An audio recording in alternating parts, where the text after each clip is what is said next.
Today I thought it would be interesting to see how two tablets that are considered mid-range compare to each other. We've got the all-new iPad Air 6 and the Galaxy Tab S9 FE Plus, which is the larger 12.4-inch version, but which is the better option? Well, let's talk about it.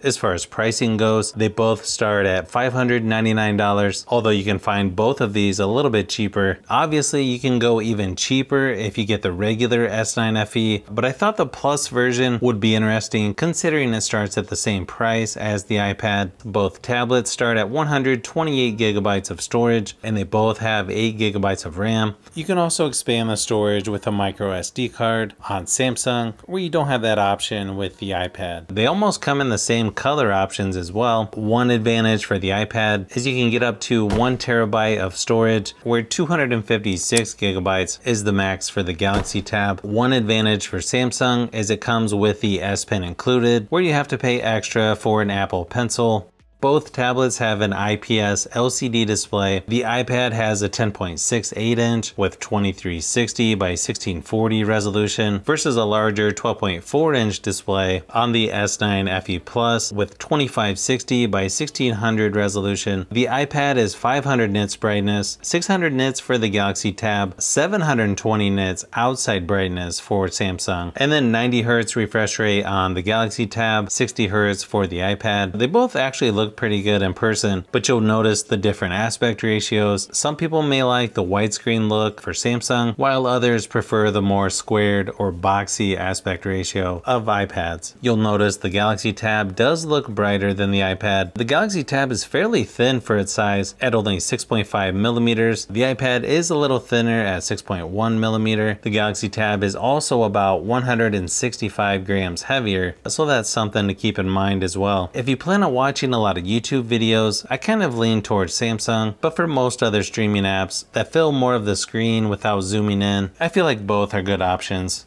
I ran the same battery drain test on both, and the iPad lasted 5.5 hours versus 6.5 hours for the Galaxy Tab, so plenty to last a couple days with mixed usage, even longer if you turn the screen brightness down. But if you want the tablet with better battery life, you'll want to go with Samsung. One advantage for Samsung is you have up to 45 watt fast charging, where the iPad is closer to 30 watts. Software-wise, it gets to be more personal preference on which one is better. The Galaxy Tab is currently on Android 14, One UI 6.1, and the iPad is on iPadOS 17.5 as of this video. You have Samsung DeX on the Galaxy Tab versus Stage Manager on the iPad. Both are good options to be a little more productive, but I would probably lean towards Samsung DeX. But you do get video out for the iPad, where you don't have that option with the S9 FE. So if you need to connect your tablet to a projector or TV using an HDMI adapter, you'll want to go with the iPad. I do like how Samsung has some extras like the taskbar at the bottom, which makes it a little easier to switch back and forth between apps. You also have things like the Edge panel that always comes in handy. You have a similar feature on the iPad where you can swipe over widgets over on the side. Both have a fingerprint scanner right on the power button, which is also nice to have on a tablet. With the S Pen that's included with the S9 FE Plus, you don't need to charge it because it's not battery powered, where regardless if you go with the USB-C pencil or the new Apple Pencil Pro, you'll need to charge that either on the side of the iPad or using a USB-C cable. I typically lean towards the S Pen on which one I like better when it comes to drawing, taking notes, or just moving around the software, but I have to admit I do like the new Apple Pencil Pro, where they added some functionality like squeezing the sides, double tapping it to bring up tools, and you can actually access the control center now using the Apple Pencil, which I'm pretty sure you couldn't do before. Also, if you need to get files to your computer, it's tough to beat the iPad where you can just airdrop files over to your Mac without connecting a cable, and it's usually faster than you would think. I sort of like things on both as far as the software goes. I feel like Apple does a nice job of making things a little bigger and easier to use in some cases, but I also like the back button on Samsung. You also have different navigation options, plus you've got the taskbar. It's probably going to depend on what types of stuff you'll be doing on which one has the better software.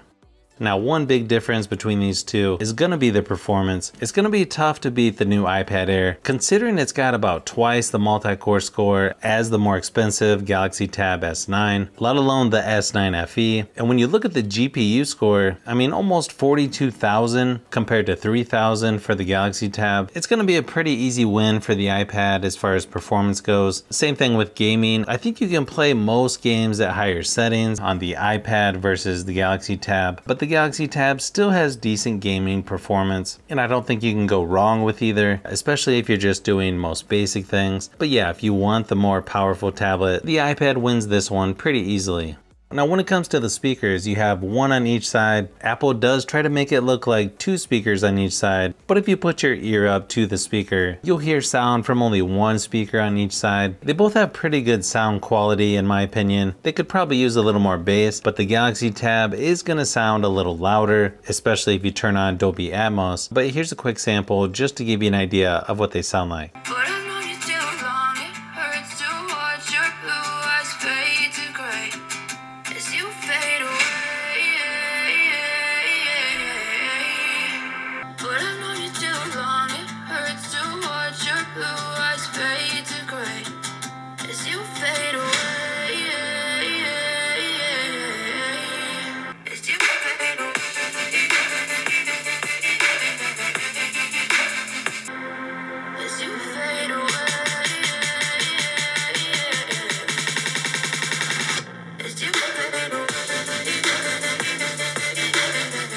As far as cameras, you've got an 8 megapixel wide angle and 8 megapixel ultra wide on the back of the Galaxy Tab. You get a 12 megapixel wide angle on the back of the iPad. You also have a 12 megapixel ultra wide on the front of both tablets. You can shoot up to 4K 60 frames per second on the back of the iPad, 1080p on the front, and then Samsung is sort of reversed. You can do 4K 30 frames per second on the front, 1080p resolution on the back for video recording. I think both are good options for Zoom meetings or other video conference calls. I do feel the iPad makes things a little too red for some reason, but both are pretty good quality overall.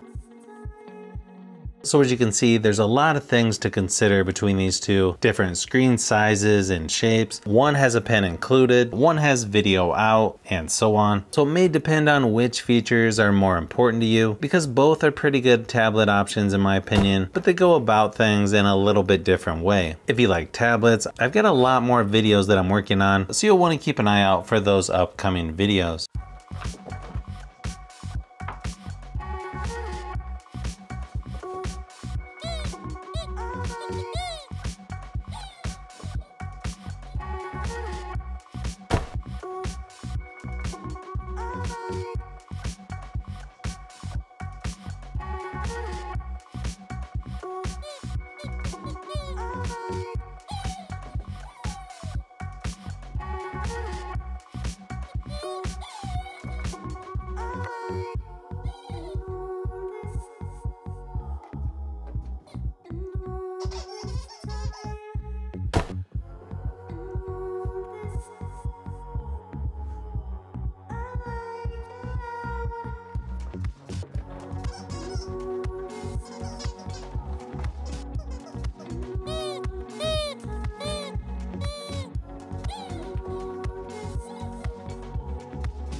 So if you've made it this far into the video, you may want to say thanks by subscribing, and don't forget to give a thumbs up if this video was helpful. This is Brian from Fishbee Productions. Thanks for watching, and I'll see you on the next one.